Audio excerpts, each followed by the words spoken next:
Good morning, everybody. Happy Thursday. I hope the week's going well. It is Q&A day, and I've got 4 questions, some really good questions. There's a couple of them where I might go in a little bit more detail, of course, sharing my experience and my experience coaching many women at this point. So let's dive right in. I'm going to do the 2 quicker ones first. So we've got a question about dry brushing, over-exercising, tracking food. Is it possible to lose weight without? And some protein options that aren't meat. So I'm going to start with dry brushing first. Dry brushing is something that I've incorporated about 2 years ago, maybe a little under 2 years, to really help with detoxification, with hormone imbalances. So I think it's about 3 years now that I got diagnosed with estrogen dominance. And so it wasn't necessarily that my estrogen was too high, but my progesterone was low. And anyways, it was just a big mess. And a lot of it came down to liver health. So that's why I do castor oil packs now too. But dry brushing, it is so valuable for your lymphatic system. We all have one.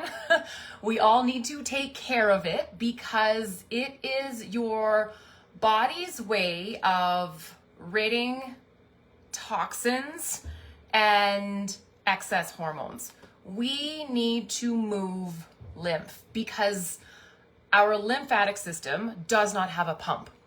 So we need to be intentional with movement. So walking is really good. Rebounding is great. I have a trampoline, but even just doing like calf races, if you're in your kitchen or you've got a stand-up desk like I do right now, it's possible to, do those sorts of things, legs up a wall. But dry brushing is just a very light touch. And of course I didn't bring my dry brush, but it's a very stiff bristle. And it's done strategically. So if you want more information, just send me a message, dry brushing, and I'll send you my PDF.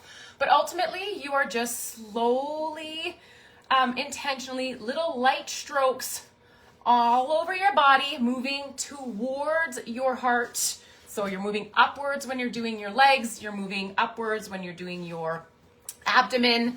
When you go into like your chest, because we got lots of lymph nodes kind of in our chest area, arms, even our neck. It's super important. We got a big one right here, which helps to like reduce face swelling, that sort of thing.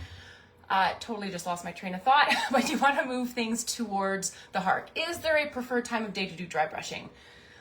Honestly, it's whatever you can stick with consistently. I personally do mine in the evening. My dry brushing in the evening, I have like a little facial vibrating apparatus that I do in the morning after I shower. And that helps, like I said, to drain fluid from your face, because if we're laying down all night, things tend to pool. So I do my my facial routine in the morning, and I do dry brushing 2 to 3 times a week in the evening. So that's what works for me. But if you choose to do it in the morning, habit stacking is great. I've told a lot of clients, do it before you take a bath, do it before you take a shower. Easiest way to remember to get it done. Now, protein. Can I share protein options that aren't meat? Things that I can add to meals to boost protein content. So I brought a couple things. One thing everybody's been talking about or asking me about, an easy way to get 10 grams of protein is collagen. I actually just got another question about it and posted it right before I came on this live, but collagen in your coffee, your smoothies, your tea, your matcha, whatever it is, easy way to get an extra 9, 10, depending on how many scoops, could be upwards of 20 grams of protein. Plus it is just really good for your skin, your joints, your hair. Hemp hearts. I don't have a container, but hemp hearts, so good on salads, in your oats, You could honestly probably add this to like a sweet potato or a potato. Like, it doesn't have to be traditional what you would think, but as a salad topper, because this client specifically asked me about salad toppers, hemp hearts, so good. Another thing, nutritional yeast. For a quarter cup, which is a lot, there is 8 grams of protein, but this can boost your protein content. As it says here, it is rich in B12. Oh, it does give you some options here. Add nutritional yeast to sauces, scrambles, kale chips and crackers, baked potatoes, popcorn, vegetables. So to me, if you are dairy-free and want a little bit of a cheese flavor, nutritional yeast is where it's at. Now, if we switch over to cheese, Swiss cheese specifically, and I buy this one from Costco because it is made from raw milk. It's just better for you. So a 3 centimeter cube has 9 grams of protein. So another way, sprinkle a little bit of cheese on your salads or whatever you're eating, or just have a chunk as a snack with an apple. You're getting carbs, fats, and a little bit of protein with cheese. I like to keep these around. Bone broth. I don't have them daily, but I do tend to consume them a lot more in the winter months. But I will make a cup of bone broth and sip on it. This little pack has 10 grams of protein. It also has collagen in it as well. I've been asked before, do you have both bone broth and like a scoop of collagen in the same day? Yes, I will. But like I said, I do not have these regularly. I would say maybe once a week right now, if that, but another easy way to get protein in. I do buy these on Amazon. Last but not least, let me just show you the whole pack. Roasted edamame beans. These I do buy off Amazon, but they're kind of expensive. So wait for them to go on sale. They will often go on sale. There's tons of different flavors, ranch, dill, sriracha, nacho, to name a few, salt and vinegar. But this little pack, I love to add it to actually a lot of my meals. I eat a lot of my meals in bowls, not necessarily salads, but taco bowls, beef bowls, chicken bowls. This has 11 grams of protein, and it's like maybe 3/4 full. Such a good snack to keep in your purse, in your vehicle, when you're traveling. I will grab a couple packs of these, and you've got 22 grams of protein. So not a bad deal if you ask me. Okay, let's move on to the last 2 questions. I did answer this question on my social media yesterday, but I want to go into it a little bit more. I struggle with over-exercising, and I'm afraid to cut back. Any advice? And I actually created a reel about this morning, and this is near and dear to my heart because I was a girl who just grew up being super duper active, had 2 active parents. I just followed my dad.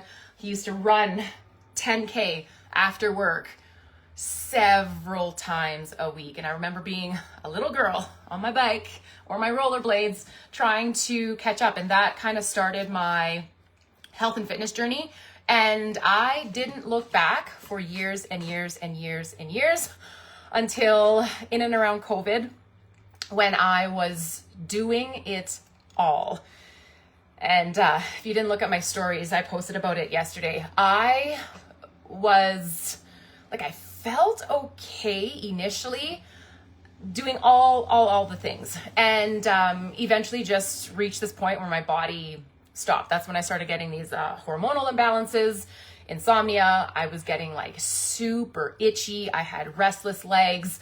I could cry at the drop of a hat. And what became even more frustrating was that my body was not responding to the exercise that I was doing. Like when we are young, when I was like, started strength training when I was 9, when you're in your teens, your 20s, even your early 30s for some, you can put your body through a lot. And eventually it catches up. You're going to reach a state of burnout. And I get it. It is so, so scary to pull back, to sit, to rest, to say no, to set boundaries. I remember being so incredibly overstimulated, and I started working with a functional practitioner, and that's how I got into labs and hormones and hair mineral tests, and gut health and all that stuff. But I remember I remember her telling me that I needed to just sit and focus on breathing and meditation. I couldn't do it, you guys. I would sit, of course, because, you know, you meditate and you're cross-legged. Doesn't have to be that traditional way of doing it. I felt so uncomfortable and sore, like I couldn't even sit there. My back was aching and I was like, oh my God, this is not good. So I'd lay on the ground and try to focus on my breathing and close my eyes, and I couldn't do it. I had like crazy thoughts going through my head. My eyes, if I tried to close them, they would like start fluttering. They would just want to like pop open. And I'm like, holy moly, this is not okay. Something needs to change here. So I just kept, as uncomfortable as it was, I kept meditating, committing to, like I started with 2 minutes, jumped up to 3, 4, 5, until I could get to 10. And it took me a good 6 months of almost daily practice to start calming my nervous system, and for my body to then start letting go of inflammation and to start changing. Like the scale for me didn't change a whole lot. And if you look at those 2 photos on my stories, you can see I look drastically different physically. But the scale, I didn't pay attention to the scale a whole lot. That's a conversation for another day, because I've had quite the relationship with the scale. But I got to the point where I just had to focus on how I felt and how I performed. And now I seek and look forward to these like quiet moments of just sitting, being, yes, watching TV, reading. I've never read so many books in my life than I have in the last 2 and a bit years. But it's so tricky to do this on your own. Like if you are somebody who's been under eating for years, it's scary to eat more. I went from 1,700 calories to upwards of 2,500 on some days. And I feel better than ever. Like I went through a really dark, should I call it dark time? And I hit it pretty well because I've been in the industry for so long. And I know people have looked up to me and strive to like be like me, but I wasn't always the healthiest human. And now like that's my approach, is just treating your body with kindness, because there's no positives that come out from starving yourself, under eating, and over exercising. You will reach a point where your body does not respond and actually starts going in the reverse direction that you think. Like myself, started losing muscle, I started gaining body fat, I was super inflamed. I just felt awful. And so, if it's you that asked me this question, please reach out. I've helped a lot of women through like reverse diets and like slowing down, cutting back on cardio, not completely, but I'm telling you, like strength training is where it's at when it comes to like hormonal health, changing your body composition, losing body fat, and that word tone, which I know women like to use, but toning basically means just like building a ton of muscle and then losing body fat to, of course, show off that physique that you've worked so hard for. Long-winded answer. Okay. I'm sweating, you guys. Last but not least, I don't like tracking food. Is it possible to lose weight without?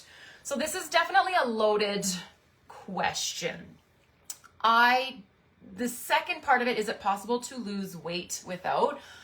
Yes, but we're not always trying to just lose weight. And I just want to clarify that before I move on.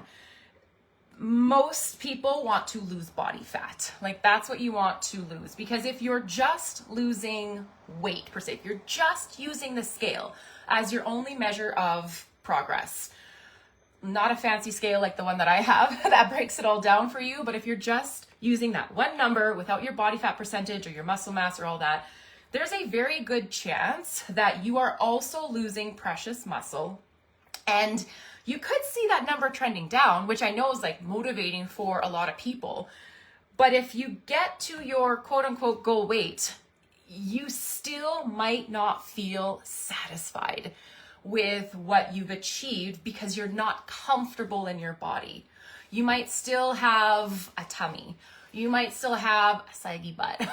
Whatever it is, you might still have jiggly thighs, however you describe it. And that's because you are likely not paying attention to the food quality as well as the macronutrient breakdown.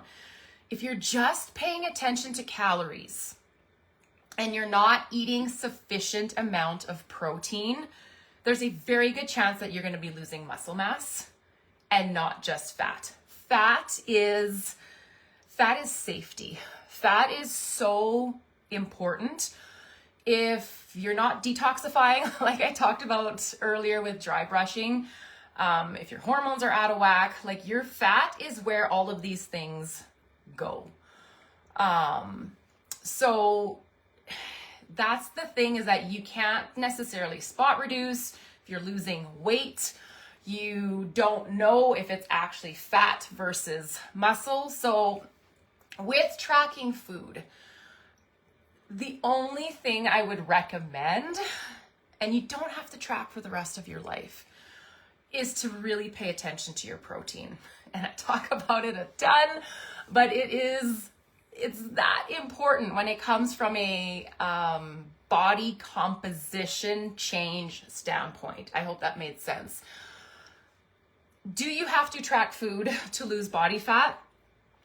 No, but so many people just have no idea how much they're consuming. It does come down to a science. Yes, there's other things that matter, but it comes down to utilizing or burning more calories than you are ingesting, plus sleeping well, managing stress, hydration and all those other things. But if you really don't know how much you're eating, you can make the journey a lot longer than it needs to be. Do I have clients who are successful without tracking food? Yes. Does it take longer? Usually. Do I have clients who started the program not tracking and then transition to tracking and see better results? Yes. It's just like balancing your bank account, right? Finding out your spending, how much you're making, balancing things. The same thing kind of goes with your body. And if you are somebody who is cutting calories, skipping meals, fasting because you really want to lose weight, you actually could be under eating, doing, I don't even like to use the word damage, but just impacting your metabolism in not a very good way. And this journey can be so incredibly frustrating because you continue to undereat and undereat and undereat. And then you run into the risk of, like I talked about just before this, just a ton of health issues, thyroid, hormone, poor sleep, just not feeling good. So that's my 2 cents. Do I recommend you track for the rest of your life? Absolutely not. I would encourage everybody to spend 6 months, half a year, just half a year. Do you know how fast that freaking flies by? Half a year learning about nutrition and what's in food and balancing your plate and how to put together a healthy meal. I'm somebody who's been tracking since, oh my gosh, I'd say close to 15 years. And I don't always track. I'm currently not tracking, but I've tracked for so long that I can almost eyeball what a portion, what 100 grams of protein looks like. And I know that's 30 grams of protein. Like, I know this stuff because I've spent the time learning and putting in the reps. And I've got lots of clients who are at their like 1 year mark, year and a half mark, 2 year mark, where they're intuitively eating, and then we'll pull it back. If they have certain goals to reach, then we get back to tracking. But just saying I don't like tracking food, it's often just because you don't understand it or you're not quite sure how to do it. It does not have to be complex. I think it can be incredibly empowering and educating to know how to take care of your body and ultimately optimize your health. So I will leave it at that. And if you have any further questions, I'm an open book. Feel free to reach out, and I hope you have a great rest of your day.